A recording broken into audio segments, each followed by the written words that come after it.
नए विषय के साथ आपके सामने उपस्थित हूँ। अर्थ के आधार पर शब्दों के भेद कितने होते हैं उसके बारे में मैं आपको बताऊंगी। हम अपने मन के विचारों को भाषा के माध्यम से दूसरों के सामने व्यक्त करते हैं। जो भी हमें पता होता है, जो भी विषय हो सकता है, जो हमें पता होता है, उसे हम दूसरों के सामने व्यक्त करने के लिए भाषा के जरिए हम उसे व्यक्त करते हैं। तो भाषा के जरिए व्यक्त करते हैं तो हमारी जो भाषा अर्थपूर्ण होनी चाहिए। तो इसीलिए भाषा में अर्थ का बहुत ही महत्वपूर्ण स्थान है। बिना अर्थ के अगर हम यानी कि अर्थहीन भाषा को कोई वहाँ पर मान्यता नहीं देगा, उसका कोई महत्व ही वहाँ पर नहीं रहेगा। इसी कारण से अर्थ जो है बहुत ही महत्वपूर्ण स्थान रखता है।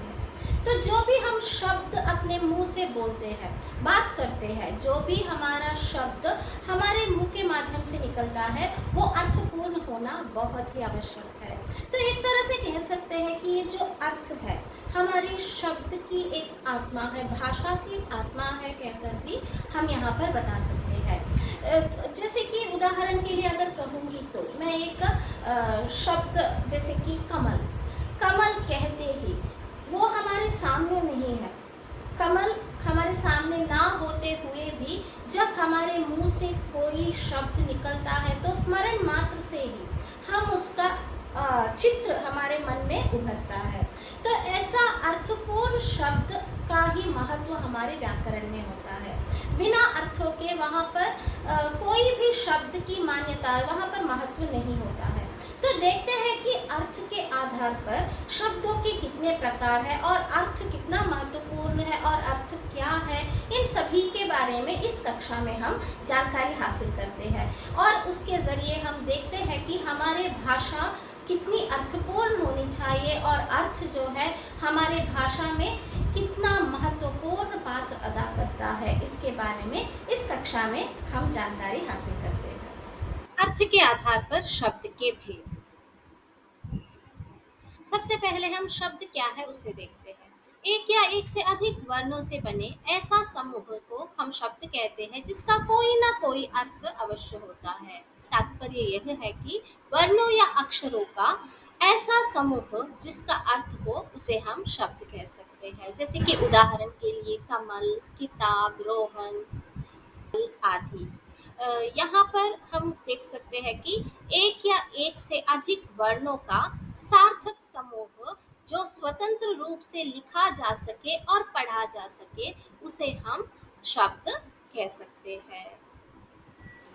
अर्थ के आधार पर शब्द दो प्रकार के होते हैं, सार्थक और निरर्थक। सार्थक शब्द वे शब्द हैं जिनका कोई अर्थ होता है, जैसे विद्यालय, छात्रा, छात्र, बेटी, बेटा आदि। निरर्थक शब्द वे शब्द हैं जिनका कोई अर्थ नहीं होता है, जैसे खड़खड़, घर-घर, थर-थर आदि शब्द।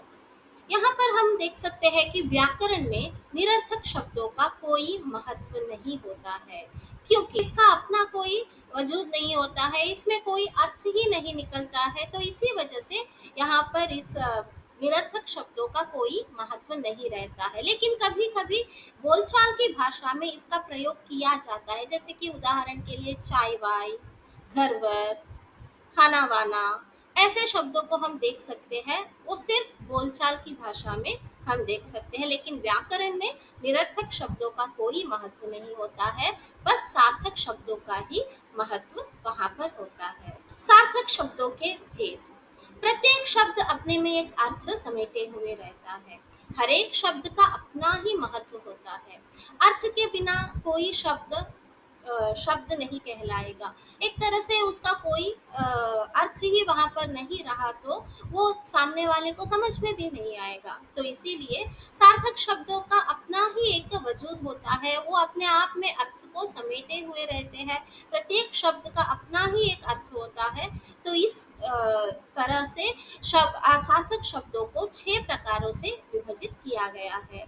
पर्यायवाची शब्द, विपरीतार्थक शब्द, समरूप भिन्नार्थक शब्द जिसे हम श्रुति सम भिन्नार्थक शब्द भी कहते हैं, अनेक शब्दों के लिए एक शब्द, अनेकार्थी शब्द जिसे हम अनेकार्थक शब्द भी कहते हैं, एकार्थक प्रतीत होने वाले शब्द जिसे हम एकार्थक शब्द भी कहते हैं।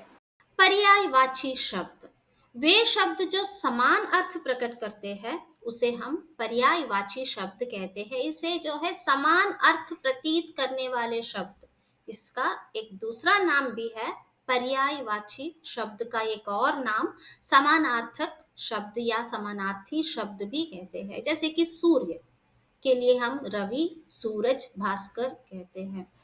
आकाश, गगन, नभ कहते हैं। तो यहाँ पर शब्द अलग अलग है लेकिन अर्थ समान है।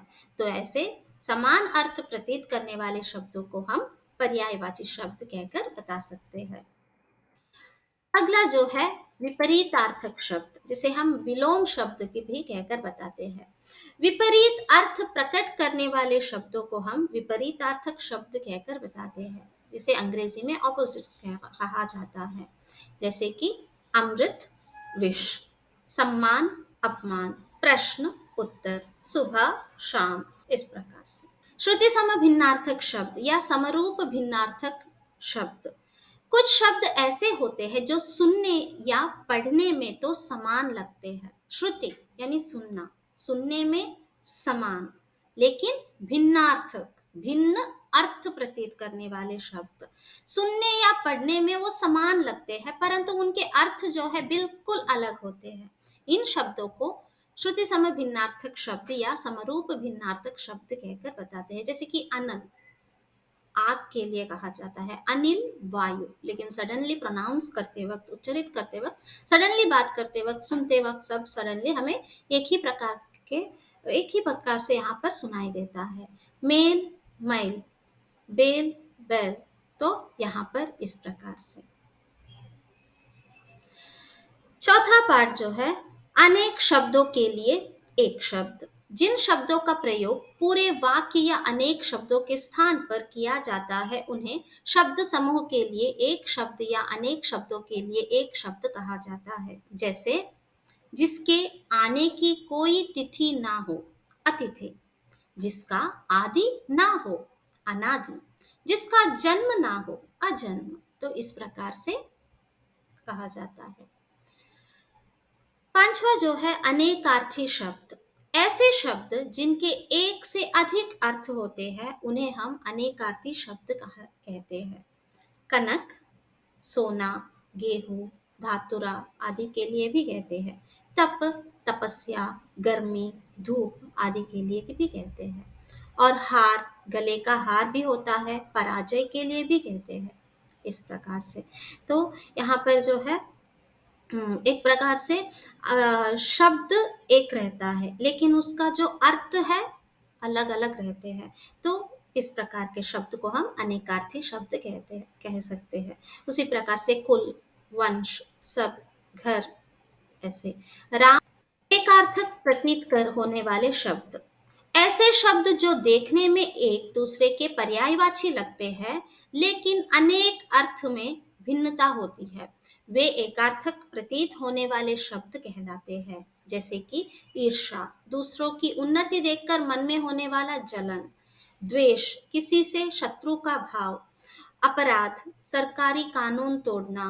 पाप, धार्मिक नियमों को तोड़ना। ये सभी जो शब्द होते हैं सिर्फ एक ही अर्थ प्रतीत करते हैं, एक ही अर्थ है। यहाँ पर ऐसी भावनाएं या ऐसा शब्द जब हम सुनते हैं तब हमें कोई कंफ्यूजन्स वहां पर नहीं होती है, सिर्फ एक ही अर्थ प्रतीत करने वाले शब्द होते हैं। तो इस प्रकार से अर्थ के आधार पर ये 6 प्रकार शब्द भेद से रिलेटेड यहाँ पर कुछ भी प्रश्न है तो आप कभी भी मुझसे पूछ सकते हैं।